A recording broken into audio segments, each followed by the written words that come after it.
जिंदगी में हमेशा अच्छा वक्त नहीं रहता, कभी खुशहाली कभी मुश्किलात। सवाल ये पैदा होता है कि जब मुश्किल वक्त आप पर आएगा, क्या आप उसके लिए तैयार हैं?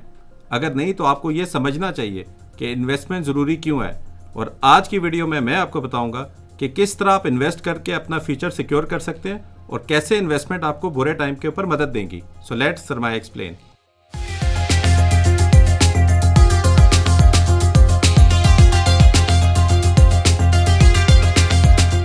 बचपन से ही हमें इन्वेस्टमेंट के बारे में सिखाया नहीं जाता और इसके सबसे बड़ी वजह है हमारा कल्चर। जब हम पैदा होते हैं और बचपन में होते हैं, हमारी ग्रेजुएशन तक सारी की सारी फाइनेंशियल रिस्पॉन्सिबिलिटीज़ हमारे पेरेंट्स उठाते हैं। और क्योंकि हम पे कोई रिस्पॉन्सिबिलिटीज़ होती नहीं है तो हमें पता ही नहीं होता कि हमने सेविंग्स क्यों करनी है या हमने इन्वेस्टमेंट क्यों करनी है।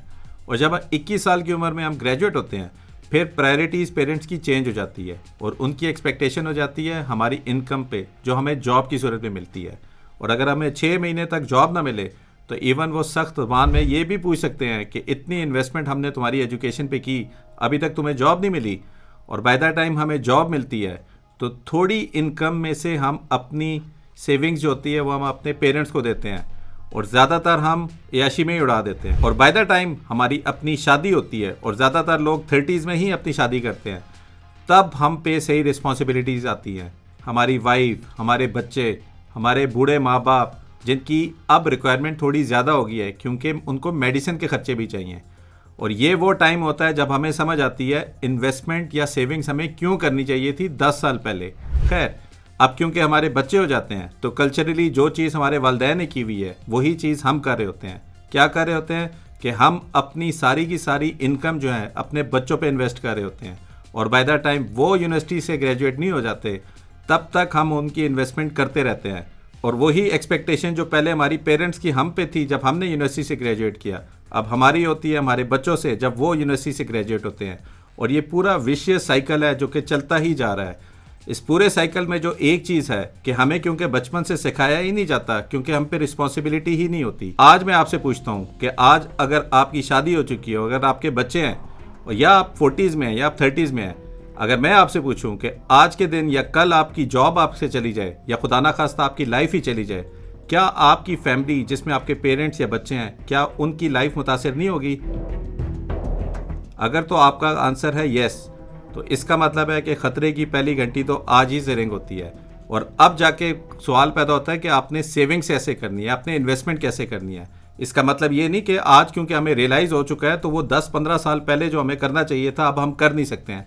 आज भी आपके पास टाइम है कि आज भी आप अपनी सेविंग्स करते हैं, आज भी आप अपनी इन्वेस्टमेंट कर सकते हैं। कि अब भी जो 5 से 10 या 15 साल बाद आपके अपने छोटे बच्चे हैं जिन्होंने ग्रेजुएट होना है, किस तरह आप छोटी छोटी इन्वेस्टमेंट करके उनकी जो फ्यूचर की लाइफ है वो सिक्योर कर सकते हैं। सो यहाँ पे जो सबसे इंपॉर्टेंट चीज़ सीखने की है कि जितनी जल्द अज जल्द इन्वेस्टमेंट स्टार्ट कर लें उतना ही बेहतर है।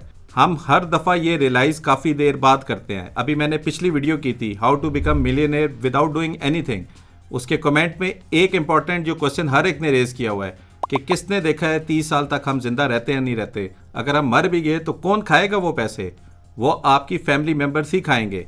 सो यहाँ पे ये इंपॉर्टेंट है समझना कि जब इन्वेस्टमेंट इंपॉर्टेंट है, हमेशा हम कोशिश करते हैं कि अच्छे टाइम में इन्वेस्ट करें। 4 लाख की सैलरी आ रही है, क्यों ना हम 2 लाख रुपया इन्वेस्ट करके 10,000 रुपया एक्स्ट्रा कमा लें। लेकिन एक्चुअली इन्वेस्टमेंट तो आपके अच्छे टाइम के लिए होती ही नहीं है, वो तो होती है आपके बुरे टाइम के लिए।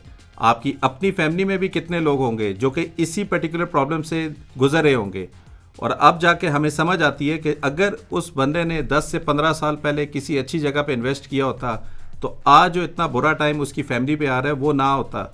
हम अपने प्लेटफॉर्म से हमेशा ये एजुकेट कर रहे हैं कि आपको इन्वेस्टमेंट अपने बुरे टाइम के लिए करनी चाहिए। अगर मेरी लाइफ इस वक्त अच्छी है, मुझे अपनी सैलरी मिल रही है और अगर मैं 10% ऑफ दी सैलरी में अपनी सेव कर सकता हूँ, उस सेविंग को अगर मैं इन्वेस्ट कर सकता हूँ, वो इन्वेस्टमेंट मुझे तब काम आएगी जब वाकई मेरे पे बुरा टाइम होगा। अभी कुछ अर्सा पहले कोविड आया 2020 के अंदर, कितने लोगों की जॉब उसमें चली गई। उसके बाद हमने देखा है कि सैलाब आया है जनूबी पंजाब के अंदर, सिंध के अंदर, स्वात के अंदर। टूरिस्ट का इतना इंपॉर्टेंट डेस्टिनेशन था, पूरे के पूरे होटल सैलाब अपने साथ लेकर चला गया। यहाँ पे ये समझना ज़रूरी है कि सिर्फ जॉब वाले के लिए ज़रूरी नहीं है इन्वेस्टमेंट करना, बल्कि उन लोगों के लिए भी बहुत ज़रूरी है जो कि अच्छा बिजनेस कर रहे हैं। जो कि हमें बिजनेस में लगता है कि कभी बुरा टाइम तो आएगा नहीं, लेकिन जब बुरा टाइम आता है फिर हमारे पास अगेन कोई प्लानिंग नहीं होती है कि उस बुरे टाइम से हम निकल कैसे सकते हैं। यहाँ पे मैं आपको सरमाए की ट्रेनिंग्स की इंपॉर्टेंस समझाता हूँ। जहाँ पे इतना मुश्किल है समझना कि हमें बचपन से स्टॉक मार्केट से, म्यूचुअल फंड से डराया गया है, हम आपके लिए वो एजुकेशन ला रहे हैं जो कि आपको हेल्प कर सकता है अंडरस्टैंडिंग के लिए। और ये इतना इंपॉर्टेंट टूल है जो कि अब मेरे ख्याल में नेसेसिटी है। ये कोई लग्जूरियस टूल नहीं है कि आपने इन्वेस्टमेंट अच्छे टाइम के लिए करनी है या आप अमीर हैं तो सिर्फ इन्वेस्ट कर सकते हैं, आपके पास पैसे नहीं हो तो हम इन्वेस्ट कर ही नहीं सकते। मेरे ख्याल में सबसे इंपॉर्टेंट है उसके लिए इन्वेस्ट करना जिसके पास पैसे कम हैं, क्योंकि स्टॉक मार्केट या म्यूचुअल फंड या इन्वेस्टमेंट ही वो जरिया है जो कि आपको पॉवर्टी या आपको गुर्बत से निकाल सकता है। अदरवाइज आप कुछ भी कर लें पैसे सेव करके, महंगाई इतनी ज़्यादा हो रही है कि कभी भी आप इन्वेस्टमेंट को ग्रो नहीं कर सकते हैं। तो यहाँ पे सरमाया.pk के कोर्सेज हमने डिज़ाइन ही इसीलिए की है ताकि आप अपनी फ्यूचर की लाइफ को सिक्योर करें। आपके छोटे बच्चे हैं, आज अगर आपको उनकी प्रेप की, फर्स्ट की या सेकंड की फ़ीस इतनी ज़्यादा लग रही है, सोचे जब वो यूनिवर्सिटी में जाएंगे तो कितनी महंगाई हो चुकी होगी। क्या आप उस चीज़ को तब अफोर्ड कर सकते हैं? तो यहाँ पे मैं अगेन आपको रिकमेंड करूँगा कि आप अपनी फाइनेंशियल एजुकेशन पे इन्वेस्ट करें। वही वाइज जरिया है जो कि आपको अपनी फ्यूचर को सिक्योर करेगा। 2024 ख़त्म होने वाला है और एक नया साल 2025 स्टार्ट होने वाला है। अगर 2024 में आप 8 से 9 की खबरें देकर सिर्फ परेशान ही होते रहे और इस डर में आपने इन्वेस्टमेंट ही नहीं की कि मुल्क का क्या बनेगा, सो 2025 में आपके पास अपॉर्चुनिटी है। और मैं ये नहीं कह रहा कि आपने अपना प्लॉट बेचकर या अपना घर बेच कर इन्वेस्ट करें, बल्कि अपनी इन्वेस्टमेंट को सिर्फ अपनी जो इनकम है उसका 10 से 15% तक सेव करें और उसको इन्वेस्ट करें। और सरमाया.pk के कोर्सेज आपको हेल्प करेंगे ये आइडेंटिफाई करने के लिए कि वो कौन सी जगह है या वो कौन सी कंपनी है या वो कौन सा म्यूचुअल फंड है जहाँ पे आपको इन्वेस्ट करके अपना फ्यूचर सिक्योर करना पड़ेगा। सो अगली वीडियो के अंदर मैं आपको बताऊंगा कि अगर आपने अपनी गाड़ी लेनी है, सो इवन गाड़ी के लिए भी आपको ज़्यादा पैसे नहीं चाहिए, आप स्मार्टली इन्वेस्टमेंट के थ्रू भी अच्छी गाड़ी कैसे परचेज कर सकते हैं। So see you in another video. Thank you very much.